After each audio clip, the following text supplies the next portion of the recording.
Hey friends, today is March 31st, 2020. Headline in today's news, AP reports that a pastor of a megachurch in Florida was arrested for continuing to hold public gatherings. Now, this comes on the heels of last week, March 25th. NBC News reported that a pastor in the Baton Rouge, Louisiana area was defied an order and continued to have gatherings and had over 1,100 people showed up.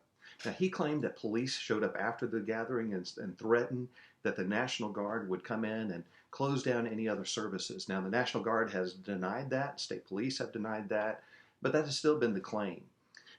This is also coming on the heels of another headline where the New York City mayor has threatened synagogues with being permanently closed if they continue to have public gatherings.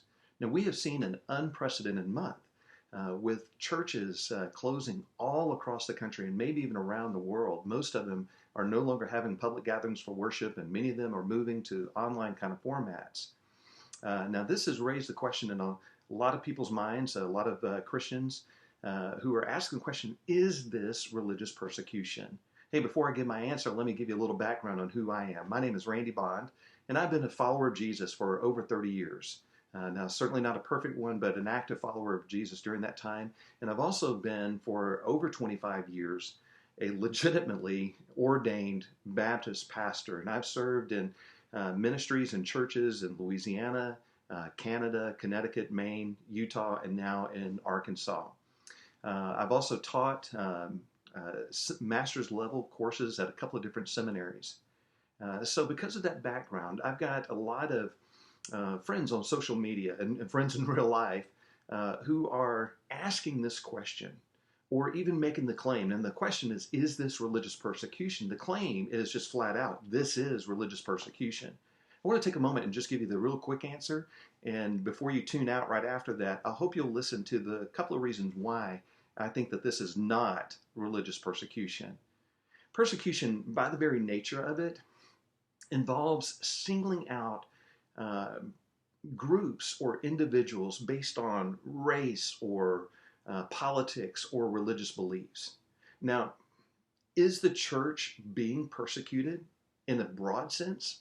Well, absolutely.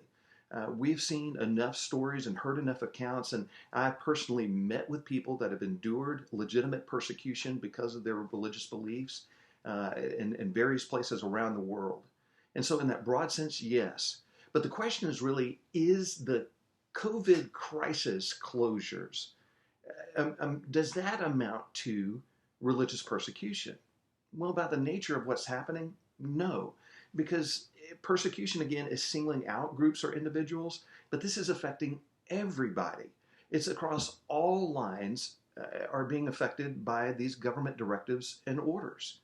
So, if you apply this and say, because the government is asking churches not to have groups of more than 10 people, then we have to ask the question, is the government persecuting the NCAA? Because we went in March from anticipating March Madness to the reality of March Sadness, not having the NCAA basketball tournament.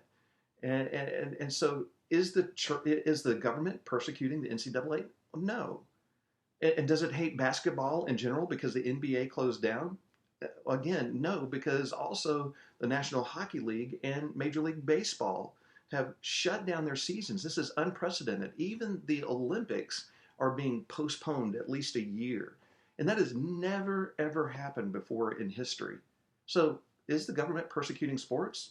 I hope not, because I find myself having to go onto YouTube and look for highlights and old footage of various sporting events just to get my sports fix. And that's about to get old. I'm ready for some live sports again. Is the government persecuting Hollywood? Because every theater, an unprecedented move, has closed down across the country. That's affecting Hollywood in a significant way.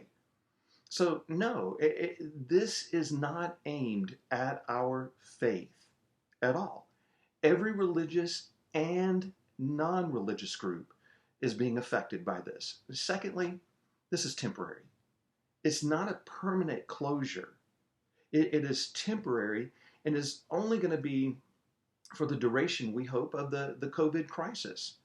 And everyone is in the same boat, that we are all hoping that this will be short, but unfortunately it may be a prolonged period of time that we're looking at.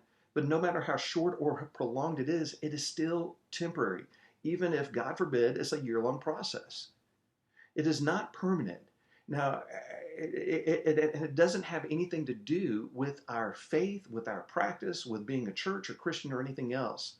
It has to do with a general public health concern.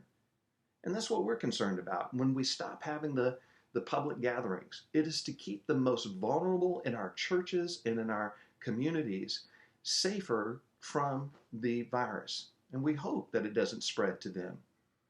Now, if this were a permanent closure, yeah, we could say that this is, and if it were based on our faith or our practice, then yeah, we could say that this is religious persecution. And certainly, if they were saying this is a permanent closure because of your faith, then that would give us reason not to comply with that, with these rules and with the orders and the guidance that comes down our way. That would be a different conversation that we'd be having right now. But in the meantime, this is valid. And it is not religious persecution. And yeah, even though we do have the right to gather, to worship, we do have the right in this country to religious freedom. And there's a good reason why freedom of religion is number one in the Bill of Rights. If the government can tell you what you can believe or can't believe, it can control the rest of your life. The founders and the framers of our Constitution understood that very clearly. But even though we have that right, doesn't mean that we have to exercise that right to the detriment of others. And so 1 Corinthians 8:9, a great application, I think, is valid for this situation. Paul says, but take care that this right of yours does not somehow become a stumbling block for the weak. Now, certainly in the context, there was something very specific that Paul was talking about, but we need to take note from that just to understand that even though we have the right to assemble, that it is not necessarily the wisest thing to do right now or the most loving thing to do. So let me just suggest a couple of things. Number one, church is not canceled. Church is still alive and vibrant and doing well on planet Earth. Public gatherings may be postponed and they may be temporarily suspended, but church is not canceled. Continue being the church.